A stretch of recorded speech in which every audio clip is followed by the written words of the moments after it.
Olá, queridos amigos sintonizados do programa Microfone Aberto com RC. Seja bem-vindo mais uma vez a esse programa que tem caído cada vez mais no gosto popular, trazendo sempre personalidades importantes dos mais diferentes segmentos. Hoje o assunto é política na veia. Já falamos de educação, falamos de saúde, falamos sobre problemas relacionados ao auxílio emergencial e tantas outras pautas que nós discutimos. Mas hoje é política na veia, porque nós estamos prestes a ter uma eleição municipal em várias partes do Brasil. E evidentemente que muitas personalidades importantes, inclusive a nível nacional, vai de alguma forma interferir nas eleições. E hoje a nossa pauta é o nosso querido amigo pastor Reinaldo Mota. Reinaldo Mota já foi candidato a prefeito em 2012, cuida das ovelhas, mas também gosta de política e é o atual presidente do PRTB no município de Osasco e o provável pré-candidato, ele vai confirmar isso daqui a pouco, a prefeito de Osasco. Mais uma vez, Reinaldo Mota, nós temos algumas imagens do pastor Reinaldo Mota, quando foi candidato em 2012, participando do nosso debate realizado pela TNI Brasil, e nós vamos repetir novamente. Eu quero que você fique atento agora, porque a pauta é política. Vamos falar sobre o general Hamilton Mourão, vice-presidente do Brasil, mas antes eu quero falar com o pastor Reinaldo Mota. Seja muito bem-vindo ao Microfone Aberto com a RC. Para mim é uma honra, cara, estar aqui com vocês. Você, disparado, é a personalidade, o jornalista que tem uma abrangência muito grande nas redes sociais, seu trabalho reconhecido. Para mim é uma honra estar aqui com você, viu, Roberto? A gente é amigo há muito tempo, mas hoje eu me sinto muito honrado de estar do seu lado, para a gente falar, você é um cara inteligentíssimo, para a gente discutir, falar de política, falar da nossa cidade, falar da conjuntura, sabe, falar de assuntos diversos. Para mim é uma grande honra. Agradeço o carinho, Reinaldo, das suas palavras. Isso motiva a gente a continuar trabalhando, inclusive levando o jornalismo levado a sério, com muita responsabilidade. E o Reinaldo tem essa pegada, né, da sinceridade, uma pessoa muito simples, mas muito autêntica, e faz parte, evidentemente, dessa pegada nossa do jornalismo. Eu nunca me esqueço, acho que foi em 2011, né, antes de 2012, o programa Checkmate, que estava lá o Nilson Martins, o nosso saudoso Daniel Soares. Tinha uma equipe ali maravilhosa e eu fui sabatinado. Eu estava começando ainda na carreira política e eu já logo de cara fui sabatinado para os principais jornalistas da cidade. Teste de fogo. Não, foi de fogo aquele checkmate. Inclusive, se você procurar nas redes sociais, você vai achar. É verdade, o Reinaldo participou muito bem, já mostrou que realmente tinha o DNA político, tem uma personalidade diferenciada no que diz respeito aos assuntos, não só relacionados ao município, mas conhece, porque é um historiador também, é professor, então tem, evidentemente, conhecimento para poder dialogar os principais assuntos do Brasil e do mundo. Reinaldo, nós temos o general Mourão, né, o Hamilton Mourão, como vice-presidente da República, aliás, um dos vice-presidentes mais atuantes da história. O Mourão participa de palestras, de coletiva, representa o Bolsonaro em várias partes do mundo. Na sua opinião, é o vice-presidente mais atuante da história? Se você pegar lá atrás, a gente vai lembrar do Marcos Maciel, do Lula, do Alencar, Zé Alencar, que também era uma figura decorativa. Aí você pega o general Mourão, totalmente diferente, com exceção do Michel Temer, que acabou assumindo, né, no governo da Dilma, mas ele também, quando ele foi vice-presidente da República, ele também estava no anonimato, só assumiu após o impeachment. Agora, o general Mourão não, você vê ele participando das coletivas junto com o Bolsonaro, assuntos ligados à Amazônia, ele que está dando sempre a palavra final, ele sempre está presente falando da pandemia, ele está em todos os setores, está fazendo palestras, ele vai e representa realmente o governo. Ele é disparado o vice-presidente mais atuante da história do Brasil. Nós temos, inclusive na figura do general, uma respeitabilidade muito grande, porque são muitos militares que estão no governo hoje, começando pelo próprio presidente. Aí tal da hierarquia. Essa hierarquia é perceptível, inclusive nas reuniões, o respeito, algo que faltou em muitos governos. E começa assim, você está do lado de um general. Então, assim, se você é militar, eu não sou militar, mas eu sei, você viu o quartel, né? Tiro de guerra acho que não vale muito, vai servir tiro de guerra. Então, por exemplo, tem um major, um coronel, mas tem um general, há o respeito natural. Então, naturalmente, ele tem o respeito dos seus colegas, dentro de um governo que não é militar, mas com muitos militares. A começar pelo capitão Jair Messias Bolsonaro. Então existe esse respeito, eu acho que já começa daí. Mas não é só isso, ele também está impondo, não por ser general, ele está impondo pela sua grande inteligência, sua articulação política. Dizem que ele é mais político do que o próprio presidente, e é um nome que já está sendo cogitado para ser o próximo presidente da República. Então é um homem altamente qualificado, articulado, inteligente, fala vários idiomas, é um grande homem. General Mourão, guarde bem esse nome. Sociologicamente falando, nós temos uma sociedade que é uma sociedade laica. A gente tem diversas culturas dentro de uma cultura nacional que foi influenciada por portugueses, italianos, japoneses. O Brasil tem essa diversidade, como tem nos Estados Unidos. E é perceptível e notório que o Brasil tem algumas dificuldades quando encontra presidentes que tem um pouco mais de postura no que diz respeito à posição. Ideologia, ideologia. Quando ele traz a sua posição. Posição ideológica, isso é. A pergunta que eu queria te fazer é exatamente essa. O governo do Bolsonaro, por ter muitos militares e inclusive muitos evangélicos apoiaram o Bolsonaro, o Mourão estava lá junto com ele, né? Os evangélicos têm uma simpatia muito grande, mas as outras religiões, por exemplo, que não tem essa representatividade, porque a gente tem uma audiência muito rotativa, então tem espíritas, tem ubandistas, tem outras religiões afrodescendentes que assistem o nosso programa. Como é que fica essa relação com um governo que assumiu uma certa posição religiosa? Então, primeiro assim, a maneira que eu penso, o Estado é laico e ponto final. Gostei muito do ministro da Educação, por ser um pastor, reitor do Mackenzie, ex-reitor do Mackenzie, e colocou aquela questão: o Estado é laico. Então, primeira coisa, seja quem for aqui na cidade de Osasco ou na presidência da República, você vai governar para todos. Todos, mas é óbvio, é claro que você tem uma tendência ideológica, uma tendência religiosa e querendo ou não, você acaba se envolvendo mais com aquelas pessoas que você tem uma identificação maior. Mas acho que a figura central é governar para todos, independentemente do seu posicionamento. E no Brasil hoje a polarização está muito grande, e às vezes eu sinto que o presidente da República ele é até obrigado a ter uma posição radical em cima dos seus pensamentos, porque a oposição politiza tudo, leva tudo para um outro lado. Ele não pode dar uma opinião que já vem a oposição politizando aquela opinião do presidente. Então por isso que começa a mostrar que realmente existe uma tendência ideológica, religiosa para um segmento, mas eu não acredito. Ele é o presidente da massa, presidente do povo, e é o presidente. Olha, nós tivemos um grande presidente assim na forma de popularidade, que foi o Lula, mas o Bolsonaro, é impressionante a popularidade dele. Inclusive em pesquisas recentes mostra que o Bolsonaro tinha caído um pouquinho, mas agora parece que está liderando novamente as pesquisas na corrida eleitoral. Está muito longe ainda, mas no Brasil é assim.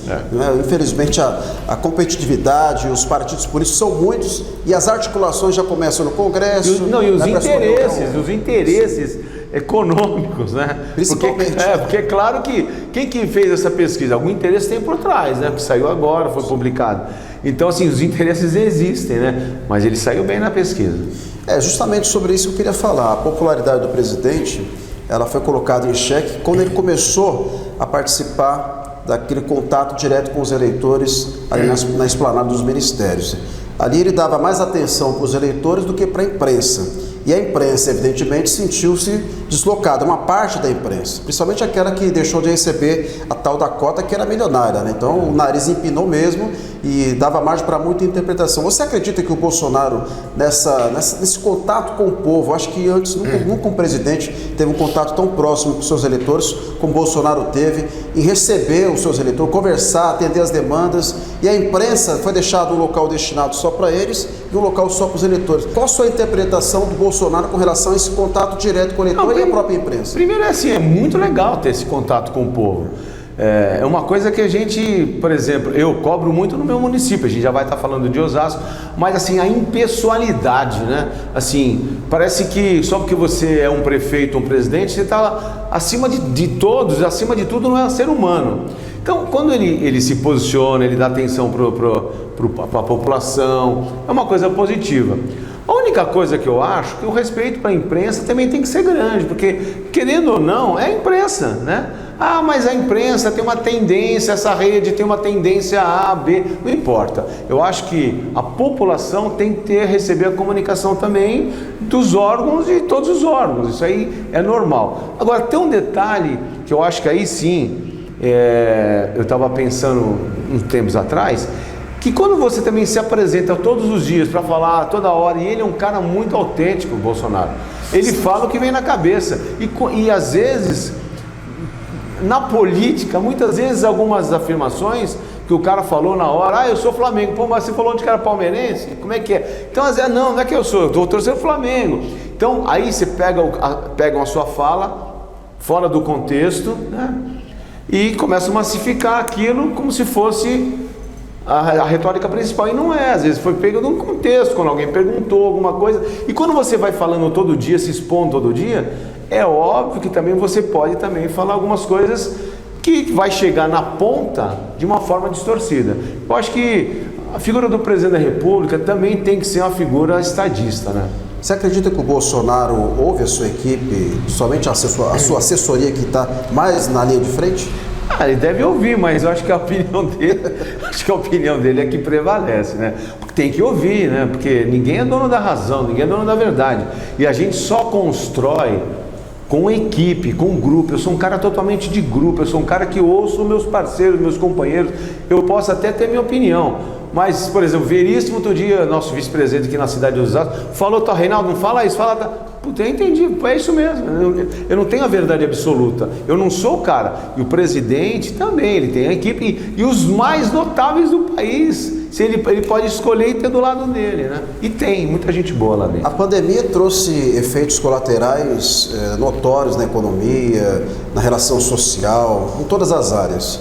Como é que você avalia o governo federal na atuação dessa pandemia que afetou todo o território nacional e principalmente o mundo, né? O mundo foi afetado pela pandemia. Como é que você avalia a atuação do governo? Eu vou falar uma coisa. Hoje eu tive o Covid, minha esposa teve, estou recuperado, graças a Deus. E os meus filhos também tiveram. Tem um de 14 e dois de 10 anos. Mostraram, eles tiveram eles tiveram sintomas, tiveram perda do olfato, tiveram febre, tiveram.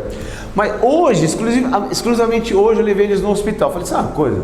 Porque a gente fala com pediatra e tal, mas eu levei eles hoje. Aí uma médica muito inteligente atendeu os meus pequenos e eu entrei junto, porque minha esposa foi com o mais velho para a ala de adultos. Família grande, né? Aí ela falou uma coisa assim, falou, Reinaldo falou, pai, é o seguinte, não se sabe nada ainda. Esse é um vírus que não se sabe ainda.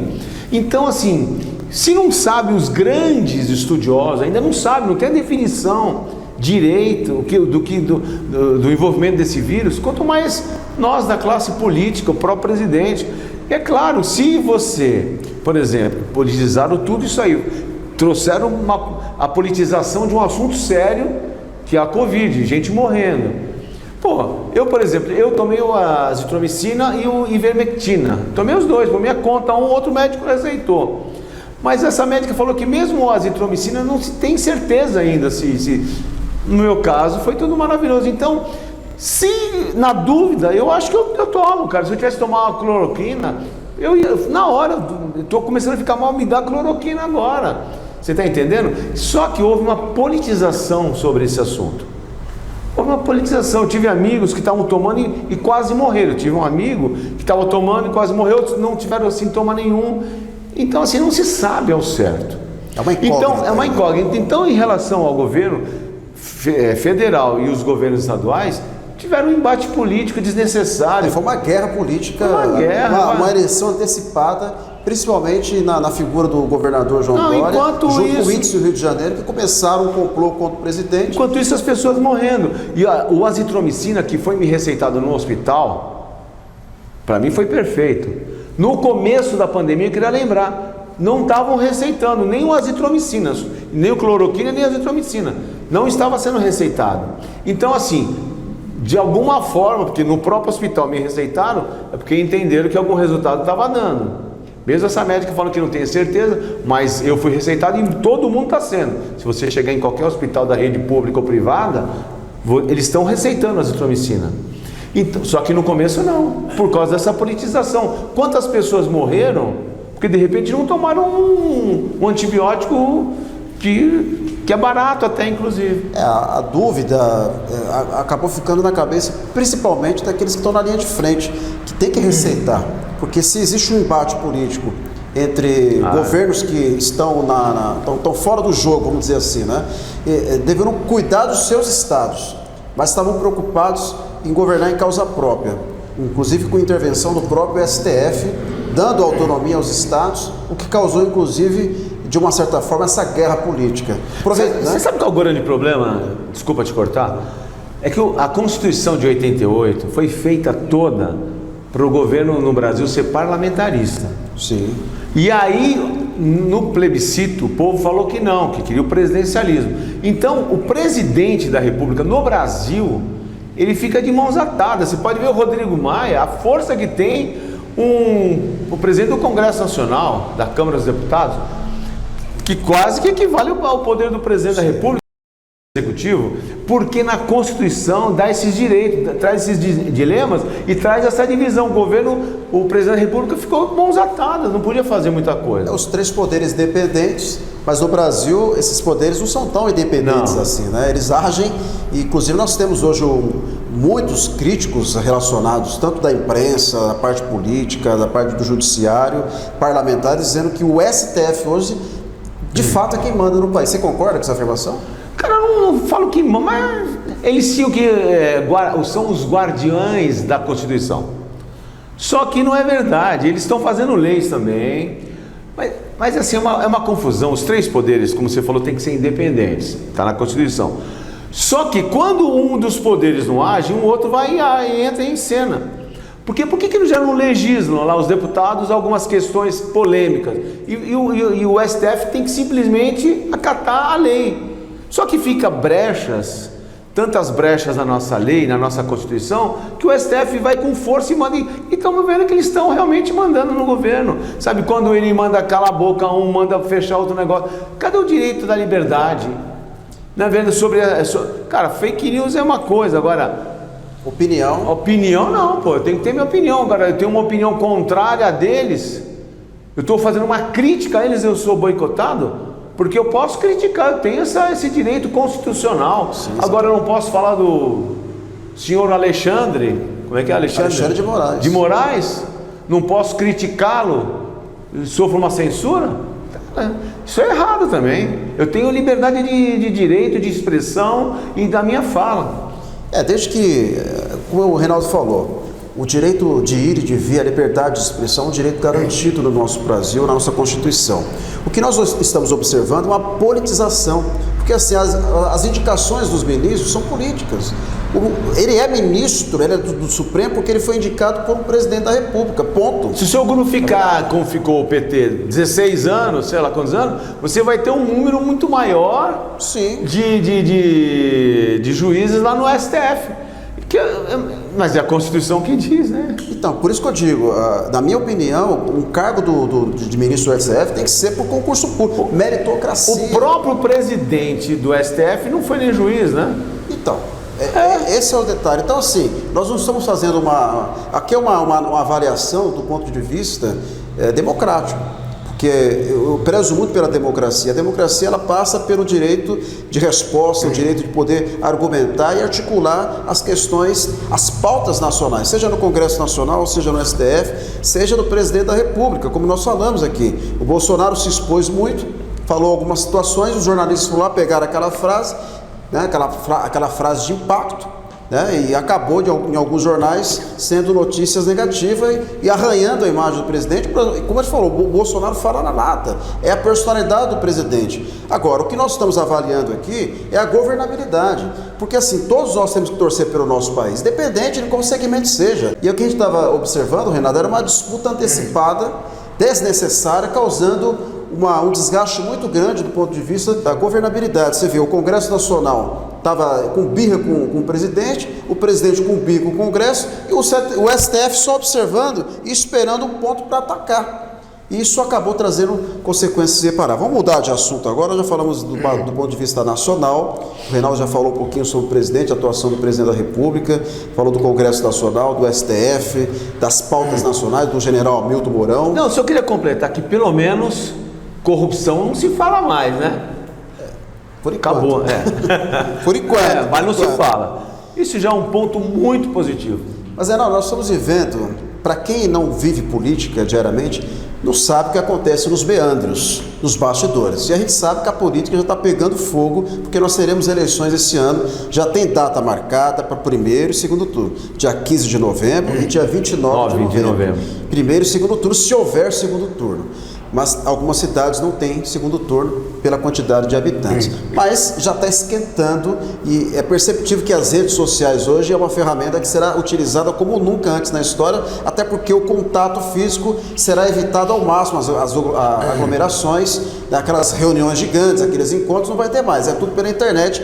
Esse canal que você está nos assistindo pela Megabit Canal 23, Rede Smart de Comunicação, pelas nossas 70 páginas, e, evidentemente, também pelas nossas afiliadas, que são muitas, mais de 40 afiliadas que retransmitem o nosso conteúdo. E é importante que a política realmente seja discutida. O Reinaldo, como eu já disse anteriormente, ele já foi candidato a prefeito em 2012, não deixou de militar, está sempre atuante, tem o seu segmento, que é, sem dúvida nenhuma, importante para a vida dele, é uma questão ideológica, que é a religião faz parte do cotidiano de muitos brasileiros, e claro que a política também, ela tem que ter voz. Você está hoje no partido do Hamilton Mourão, vice-presidente da República, do presidente Levi Fidelis, e eu gostaria de falar exatamente sobre isso. Hoje você se coloca como pré-candidato, onde oficialmente em Osasco nós temos o atual prefeito Rogério Lins, que é candidato à reeleição, o doutor Lindoso, que é vereador hoje, que também é pré-candidato a prefeito de Osasco.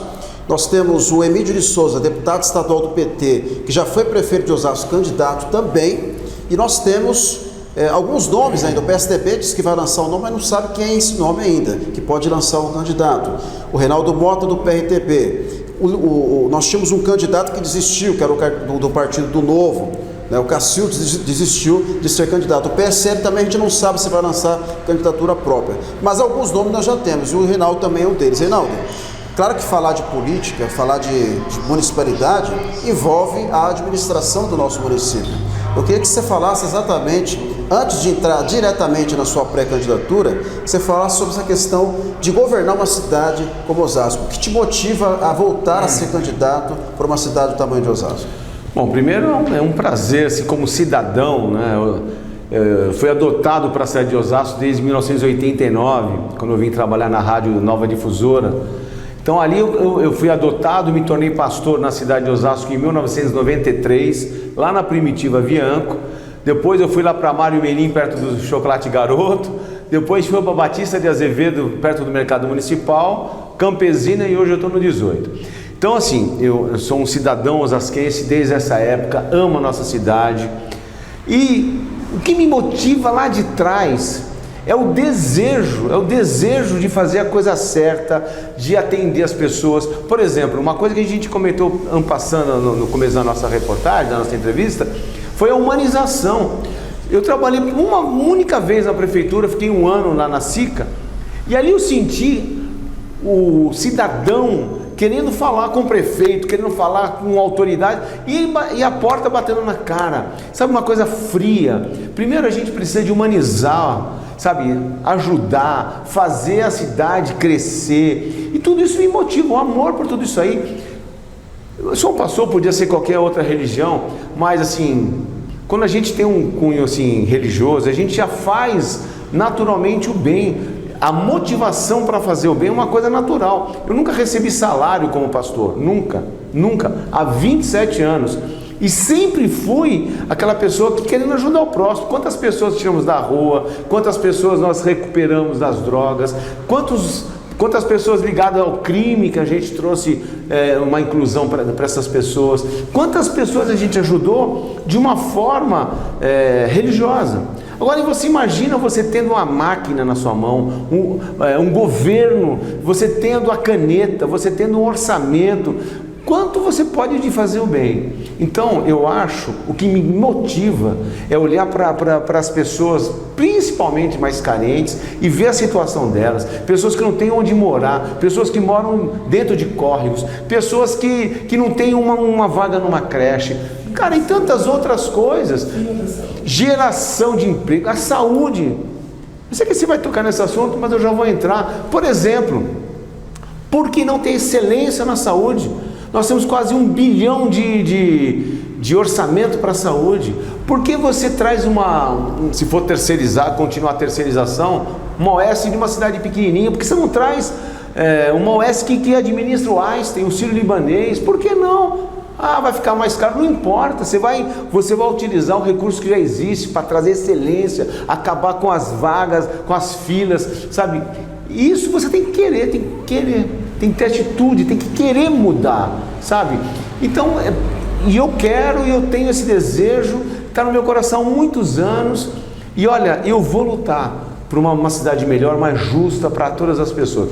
E tem tantas outras áreas, mobilidade urbana, geração de empregos. Você sabe que o município pode ajudar na geração de empregos, ajudar o governo nacional.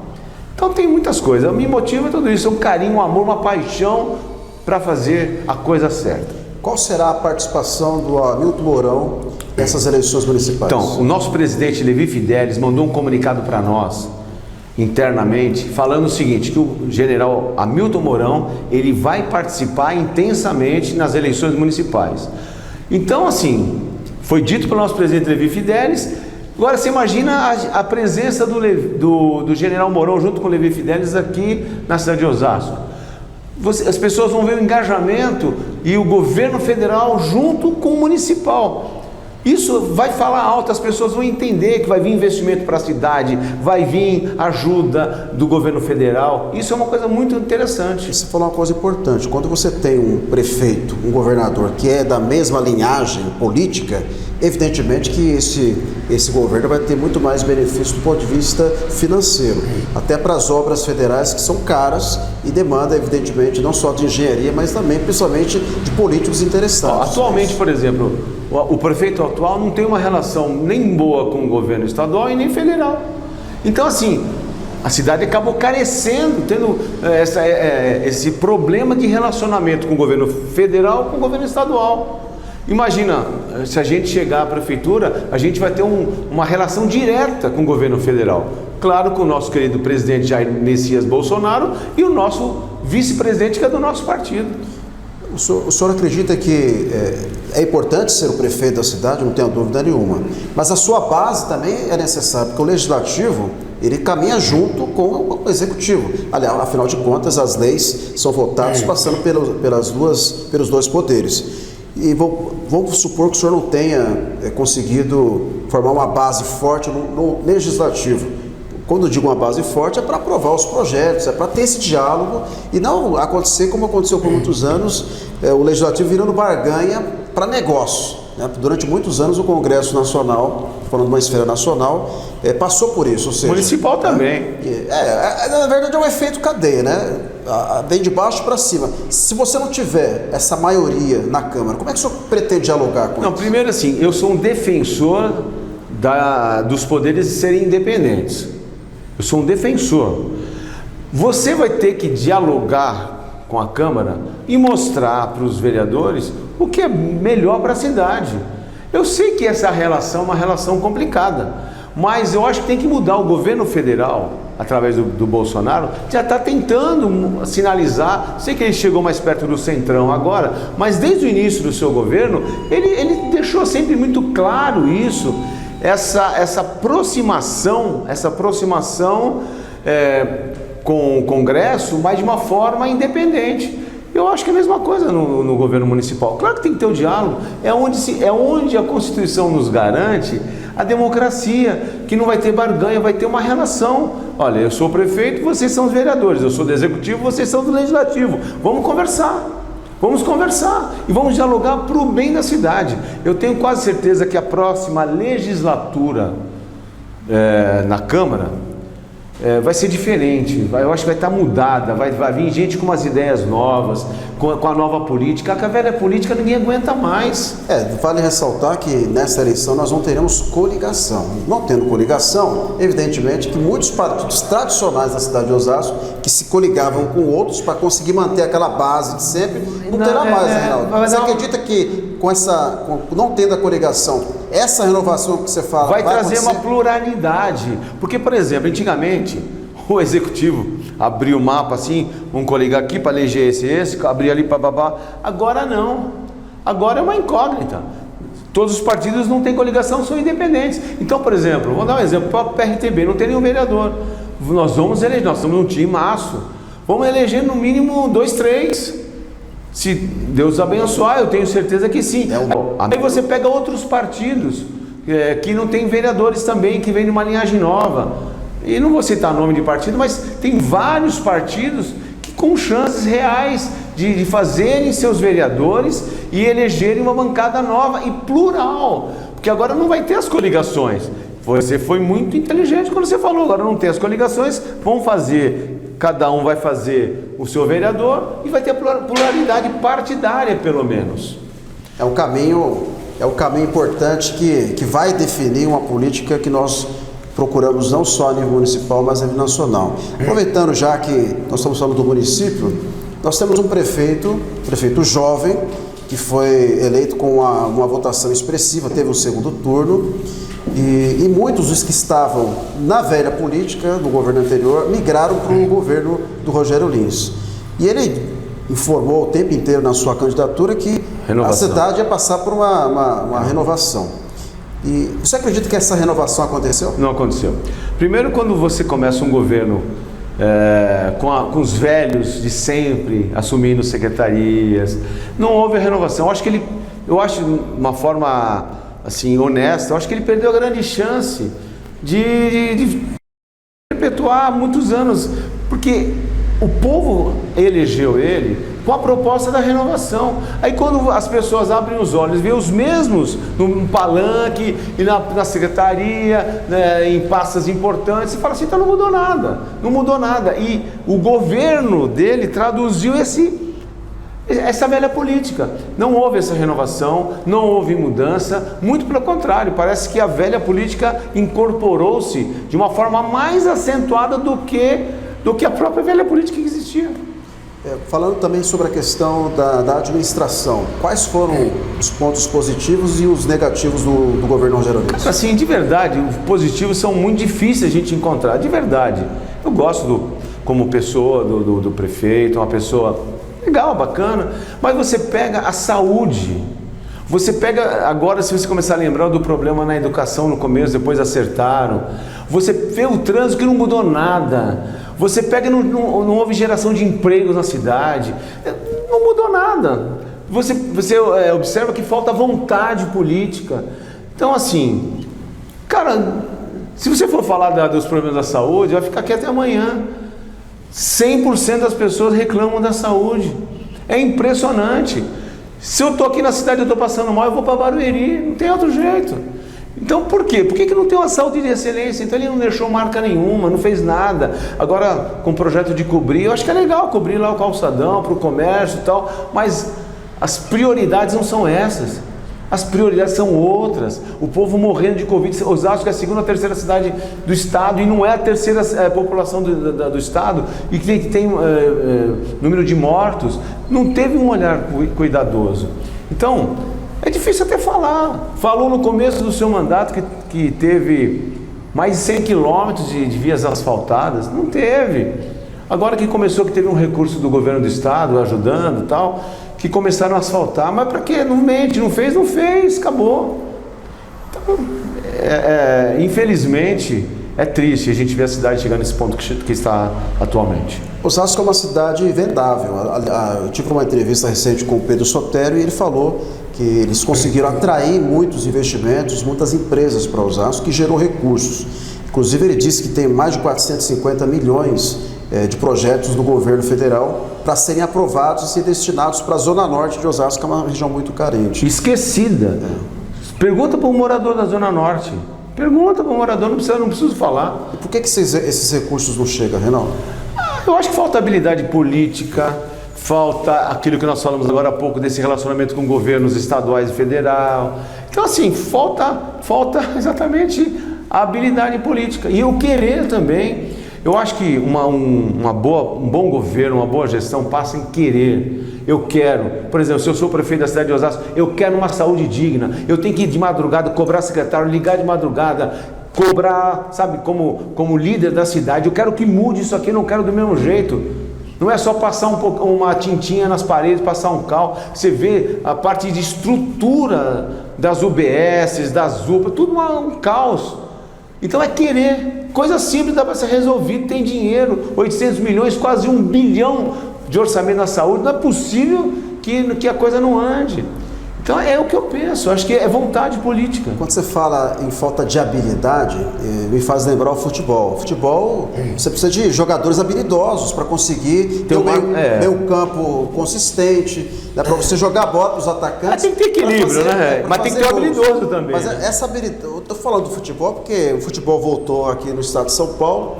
E em algumas partes do Brasil, o futebol faz parte da cultura do E meu time ajudou a classificar né? o Corinthians, meu Deus do céu. O time do Reinaldo é um parceiro do Corinthians, né? Como sempre ajudando. Eu lembro muito do nosso querido Grafite, um grande abraço. Obrigado, viu, desde aquela época. Você foi gente boa, né? E agora, mais uma vez, em São Paulo, agora eu vou até agradecer o Diniz, que foi aqui de Osasco, treinou o Osasco Audax, foi para o São Paulo e ele lembrou, evidentemente, dos osascenses, dos corintianos de Osasco e fez o dever de casa. Parabéns, gostamos bastante. Quem gosta disso eu agora você, segura, né? Hein? Segura. Para descontrair um pouquinho. Mas quando a gente fala de habilidade, habilidade é você saber, de alguma forma, coordenar isso, você direcionar as demandas da cidade para atrair investidor. Vou dar um exemplo de Carapicuíba. Um grande abraço, inclusive, ao prefeito Marcos Neves e toda a sua equipe. Abraço, Marcos Neves. A cidade de Carapicuíba era uma cidade que era debochada. Você entrava nas redes sociais, as pessoas falavam assim: nossa, Carapicuíba não tem shopping, Carapicuíba é suja, Carapicuíba é isso. Era um deboche absurdo. Hoje você vai em Carapicuíba, a cidade está renovada. Só para vocês terem uma ideia, mais de 100 milhões de reais só de emendas parlamentares. Mais de 20 deputados trouxeram emendas para Carapicuíba. Agora, a habilidade de quem é? Então, mas eu estou te falando, por que Carapicuíba é um município, do ponto de vista não territorial, mas população menor, trouxe tantos recursos, por que Osasco não teve esse mesmo parâmetro? Não tem habilidade. Você vê Itapevi, que é do mesmo partido, lá o cara tem habilidade. Ali também chegaram recursos, a cidade é outra também. Habilidade, você fala, é falta de experiência, é isso? É experiência da política? Pode ser, mas você não... Por exemplo, é claro, se eu for o prefeito, eu também não vou ter experiência de ser o prefeito, nunca fui.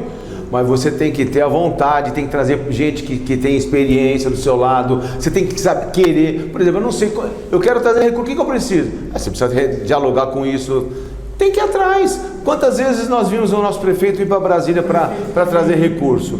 Quantas vezes? Você não vê uma vez, duas, três. Mas a Renata Abreu é uma política experiente, ela é presidente do partido, não Podemos, né? Tem o pai dela na figura como espelho. Mas a Renata não conseguiu fazer essa junção para ajudar o Rogério? Ela até tentou, eu acredito. De verdade, eu acho que até tentou, mas não é bem assim. Não sei nem se eles estão bem. Quantas vezes houve essa conversa da mudança de partido do prefeito? Então, tem algumas coisas que não podem acontecer. Tem que ir até o fim. Então, o PRTB, vou até o fim no PRTB. E não tem discussão. Pode ser que você vá... Não, eu sou daqui, Levi, estamos juntos até o fim. Estou com você agora, eu vou até o fim. Porque quando você começa a trazer também alguma desconfiança, é claro que o empenho também já não vai ser do mesmo tamanho. E política tem que ter habilidade. Nós estamos falando habilidade política. Você tem que ter essa habilidade, tem que saber o traquejo para lidar. E ele já foi vereador 2, 3 vezes, se não me engano, 2 vezes. E conhecer, ele conhece agora. Não mostrou essa habilidade toda. Bom, Rogério Lins, candidato à reeleição. Emídio, ex-prefeito de Osasco.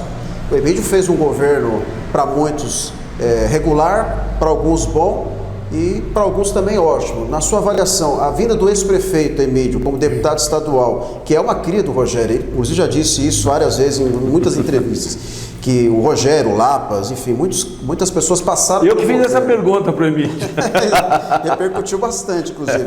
A figura do Emídio, que já foi ex-prefeito, o que o Emídio pode trazer? Porque assim, a gente sabe que o Emídio militou muitos anos na esfera nacional, foi presidente estadual do partido, andou com o Lula em várias empreitadas, inclusive foi advogado dele. Você acredita que o Emídio ainda tem força em Osasco? Um tempo que o PT, nesse momento, esquece. Tem um cara que muita gente até gosta dele, mas é do PT, gente, não tem jeito, acabou, não tem jeito. Ele vai ter a sua votação, tem uma votação histórica do PT, sei lá, vai ter uma votação, mais do que teve o último prefeito, candidato a prefeito pelo PT. O Valmir, né? Valmir para a cidade, mas não vai fazer diferença, pode escrever. Um cara legal, tudo, gosta também do Emídio, mas ele é do PT e o PT hoje, a sociedade está direcionando para um outro caminho, o caminho conservador, Deus, pátria, família, valores sendo resgatados, e a sociedade não quer mais isso, tanto é que o Bolsonaro ganhou em cima desse discurso contra o PT, e continua, faz 2 anos, quer dizer, a população não mudou o discurso do dia para a noite. Então eu acredito que não vai ter essa capilaridade, não vai ter, esquece. Reinaldo, candidato a prefeito, Bolsonaro vem no calçadão de Osasco? Bom, o Mourão eu tenho certeza que vem. Agora, por que não? O único partido de direita em Osasco é o PRTB. Não tem outro. O único partido de direita. Nós somos o partido do General Mourão. E eu tenho certeza que o Bolsonaro vai olhar para a importância da cidade de Osasco. Segundo o PIB, segundo a economia do Estado, não é segundo o orçamento, as pessoas confundem. É o segundo PIB, quase 80 bilhões. Eu acho que o Bolsonaro vai olhar, vai ver o Mourão vindo e vai vir junto. Reinaldo, você é prefeito de Osasco. A primeira ação que você vai tomar como prefeito para dar essa repaginada que a gente tanto falou aqui? Ser um líder, escolher as pessoas certas, acabar com o fisiologismo, o troca-troca com vereadores, cargos técnicos, a pessoa entende educação, vai ficar na educação, sabe? E nós não vamos politizar algo tão sério como é uma administração pública. Eu até entendo que isso é histórico no Brasil, mas o Bolsonaro está mostrando o caminho. Ele está mostrando o caminho, pessoas técnicas nas suas pastas. E aí teve alguns problemas, aí colocou alguns militares, mas do início, quando ele escolheu os seus ministros, não teve o apego partidário, o fisiologismo, o troca-troca, não acabou. É escolher as pessoas certas, nos lugares certos, nas pastas certas, sabe? Eu tenho certeza que é um grande começo. Um cara que manje de administração pública na saúde, vai estar administrando a saúde. E assim por diante. Eu acho que o primeiro ato é esse, é as pessoas certas no lugar certo. Eu não sou obrigado a saber tudo. E ele foi até criticado lá atrás, quando ele falou que ele não precisava sair de economia, ele tem que ter alguém que entenda. É isso, ele tem que ser líder. Eu não preciso saber tudo, eu tenho que ser líder. A cidade precisa de um líder, uma pessoa que lidere, que traga para si a responsabilidade. Você está na pasta tal, você na pasta tal, fulano na pasta tal, são técnicos. Não deu certo, a gente troca.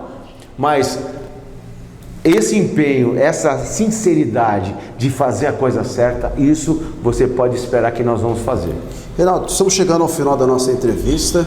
Eu queria agradecer a sua participação, mas antes eu queria fazer uma pergunta. Eu acho que quem é de Osasco deve estar se perguntando agora, inclusive deve estar comentando, compartilhando, porque a gente tem uma rede social muito rotativa. Uma avaliação, uma nota. Eu queria que você desse uma nota para o governo geral. De 0 a 10, qual a nota que dá para o governo Lins? 3,5. 3,5? Tá certo, a opinião do Reinaldo Mota é uma nota, se você participasse de uma prova, você estaria no vermelho, é isso? Uma nota vermelha. Recuperação. Recuperação? Tá ótimo, então eu conversei com o Reinaldo Mota, essa figura bastante sincera, autêntico, uma pessoa que eu tive a oportunidade de entrevistar algumas vezes, inclusive participou várias e várias vezes, um dos idealizadores, se não o idealizador da Marcha para Jesus aqui em Osasco. Eu trouxe a marcha em 1997. 97. E fiquei 20 anos como organizador da Marcha para Jesus, uma honra que eu tive. Fui presidente do Conselho de Pastores 10 anos na cidade. 10 anos, que maravilha. Eu fui locutor de rádio da principal FM na época, só tinha uma FM gospel, que era a Imprensa Gospel FM. Fui locutor da primeira rádio em 1990, 91, 92. E eu representava a cidade de Osasco. A gente tinha um trabalho gospel no espaço cultural e o povo assim achava que eu era o artista da cidade, porque eu estava lá na gospel e ao mesmo tempo eu dirigia o trabalho de bandas gospel aqui no espaço cultural de Osasco.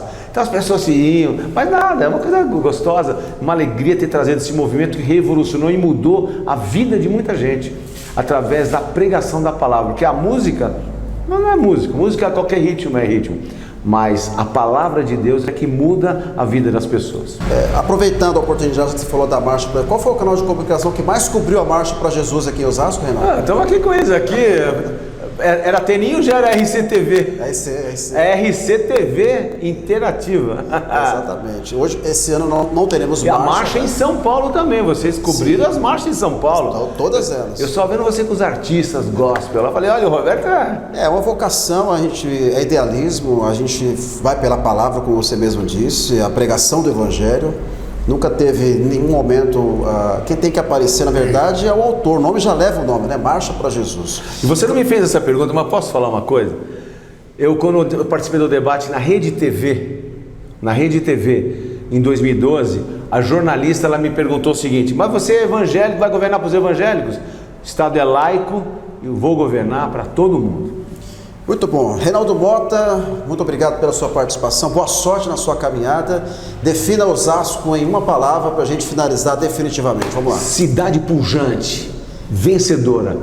Cidade que já não é de futuro, é do presente. Uma cidade com grande índice. Uma palavra só, né? Você falou, né? Eu acho que você se empolgou Cidade pujante, pronto. Tá bom. É difícil não dá. Falar de Osasco a gente se empolga, né? Definir a cidade de Osasco em uma única palavra. A cidade de Osasco é uma história linda, maravilhosa. Apesar de ser uma cidade nova, a história de Osasco se confunde com a história do Brasil. Recebeu muitos imigrantes, pessoas vindo de várias partes do Brasil e do mundo. Uma cidade plural, uma cidade pujante, uma cidade de crescimento, segunda economia, vai crescer mais. O que nós desejamos para a cidade, gerando emprego, uma saúde autêntica, um transporte público de verdade, mobilidade urbana que funcione, uma educação que realmente traga às crianças um ensino de verdade, o aerotrem, vão trazer o monotrilho. O aerotrem, imagina da Zona Norte para a Zona Sul, que é um caos. É uma realidade hoje isso.